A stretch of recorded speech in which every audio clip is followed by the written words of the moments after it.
यो ससुरा जानो बाय बाय बाय नहीं करी है हमारा खातिर हाय हाय हाय जिए के पड़तो तोरा अब हमरा बिन हाँ हाँ जिए के पड़तो तोरा अब हमरा बिन तोरा ससुरा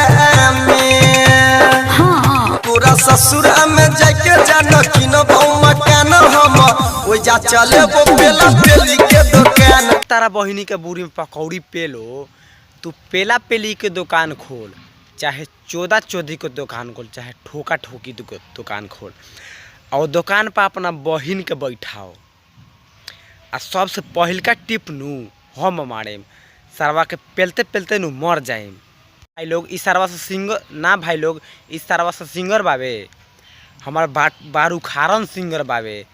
सरवा के बारू खारे खारे दिन भर भेज दिया नु एगो झाट न उखड़ी सरवा से इस सरवा से ऐसा ऐसा गाना गावता सारा पूरा भोजपुरी के बदनाम करके रख देले बा सरवा से ऐसे ऐसे सिंगर के नू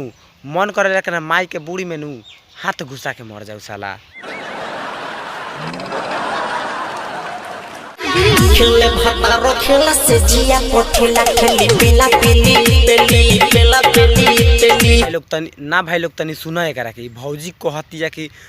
भतार रोज करे पेला पेली सेजी पर अरे तारा बहिनी के बूढ़ी में छानावटा पेलो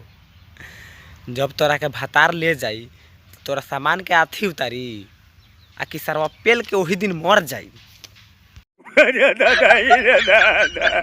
खेले भतारो खेला से जिया पोठेला खेली पेला पेली पेली पेला पेली पेली खाली बारात को बघोड़ी पचह के सुते में कप में हजार पकड़ के हमार जूजी पकड़ के सुत देना ए भैया